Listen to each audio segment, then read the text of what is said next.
नमस्कार विद्यार्थी मित्रांनो, आपलं सर्वांचं स्वागत आहे आपलं यूट्यूब चॅनल कॉम्पिटिटिव्ह स्ट्रगलर्स या चॅनलवरती. तर विद्यार्थी मित्रांनो, 2024ची जाहिरात अजून आलेली नाही. कंबाईनची जाहिरातीची खूप विद्यार्थी खूप मोठ्या प्रतीक्षेत आहेत की एकूण किती पदसंख्या असेल 2024च्या कंबाईनच्या जाहिरातीमध्ये. येणारी राज्यसेवेची परीक्षा ही 25 ऑगस्टला सध्या प्रस्तावित आहे. ओके, तर आपण एक अंदाज जे की RTI मार्फत जेवढी माहिती मागवली होती आणि जेवढे टेलिग्रामवरती जेवढं माहिती आहे त्याच्या माध्यमातून फक्त आपल्याला एक अंदाज की बाबा आजपर्यंत एवढ्या जागा MPSCकडे गेलेल्या आहेत. ओके, म्हणजे एक मागणीपत्र सरकारनं MPSCकडे पाठवलेलं आहे. मग आता MPSC त्याची लवकरात लवकर जाहिरात प्रकाशित करेल अशी आपण आशा व्यक्त करतो. ओके, आणि ह्या ज्या जागा दाखवलेल्या आहेत ती फक्त अंदाजित आहेत. त्याच्यामुळं ओके, तर एवढं फक्त तुम्हाला एक अंदाज येईल की एवढ्या जागाचं मागणीपत्र MPSCकडे गेलेलं आहे. ओके, तर एकूण जागाची आपण माहिती इथं पाहणार आहोत. तर व्हिडिओ शेवटपर्यंत पाहायचा आहे.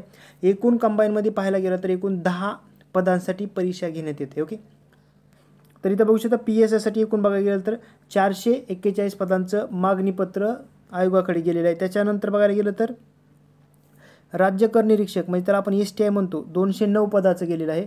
त्याच्यानंतर सहाय्यक कक्ष अधिकारी ASO 54 पदाचं मागणीपत्र जे आहे ते फक्त 54 पद, मागच्या वेळेस 159 का काहीतरी होत्या 2023च्या जाहिरातीमध्ये.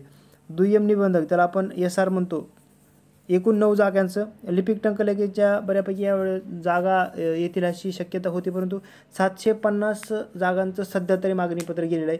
येत्या काळामध्ये वाढतील जागांमध्ये खूप मोठ्या प्रमाणात वाढ होईल अशी आपण आशा व्यक्त करूया.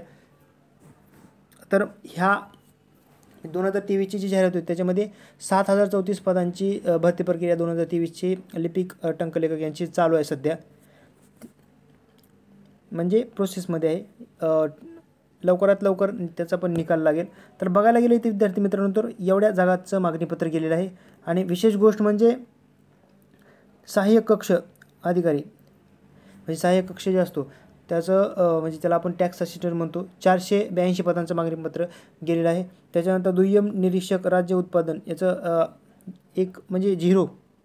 त्याच्यानंतर तांत्रिक सहाय्यक 4 पदांचं, उद्योग निरीक्षक ज्याला आपण इंडस्ट्रीयल इन्स्पेक्टर म्हणतो त्याचं एकूण 33 जागांचं. आणि त्याच्यानंतर RTO म्हणलं तर 0, कारण RTOचे बघायला गेलं तर मागच्या 2-3 वर्षापासून एकही पदं भरलेलं नाही आहे जेवढी मला माहिती आहे तेवढी, कारण 2023च्या जाहिरातीमध्ये पण RTOची एकही पद नव्हतं. असं एकूण बघायला गेलं तर फक्त 1900 पदांची सध्या तरी प्रस्तावित जे आहे तेवढी पदं जे मागणीपत्र आहे ते आयोगाकडे गेलेलं आहे. आपण आशा करूया की आयोग लवकरात लवकर जाहिरात प्रकाशित करून परीक्षासुद्धा इलेक्शनच्या अगोदर तर होण्याची शक्यता कमीच आहे, परंतु एक आशा ठेवायला आपल्याला काय हरकत नाही. इलेक्शनच्या नंतर का होईना पण परीक्षा लवकरात लवकर व्हावी आणि लवकरात लवकर सरकारनं पण अजून मोठ्या प्रमाणामध्ये जागा ज्या आहेत त्या खूप अशा साऱ्या रिक्त आहेत. एक न्यूजपेपरमध्ये माहिती आली होती की मागच्या 20 ते 25 दिवसामध्ये की PSIचे एकूण 2400 जागा रिक्त आहेत. ओके, PSIच्या म्हणजे जागा रिक्त असतात, परंतु सरकारनं भरणं खूप गरजेचं आहे. ओके, कारण कायदा आणि सुव्यवस्थेचा प्रश्न असतो. आपण फक्त एक पोस्ट मिळवण्याचा प्रयत्न करत असतो. एक पद, एक जाहिरात, त्याच्यामध्ये जी पदांची संख्या असते ती असं वाढावी फक्त आपल्याला वाटतं, परंतु जेवढे पदं रिक्त असतील तेवढा प्रशासनावर किंवा पोलीस स्टेशन असेल, तुम्हाला तर सर्वांना माहिती आहे की ताण येत असतो. मग कायदा सुव्यवस्था जी कशाप्रकारे मग प्रस्तावित होते हे आपल्या सर्वांना माहीतच आहे. ओके, त्याच्यामुळं येत्या काळामध्ये लवकरात लवकर जाहिरात येईल, कारण खूप विद्यार्थी हे जाहिरातीची वाट पाहत आहेत. 2024ची जाहिराती फेब्रुवारी 2024मध्ये येणार होती. आज ऑगस्ट संपत येत आहे तरी अजून जाहिरात प्रकाशित झालेली नाही.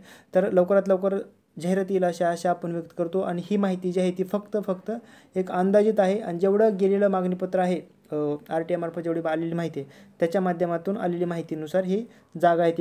एकूण जागा ज्या आहेत ते 1900 आहेत. याच्यामध्ये वाढ होईल अशी आपण आशा व्यक्त करतो. आणि आपल्या चॅनलला जोडलेलं राहा. तोपर्यंत जय हिंद, जय महाराष्ट्र.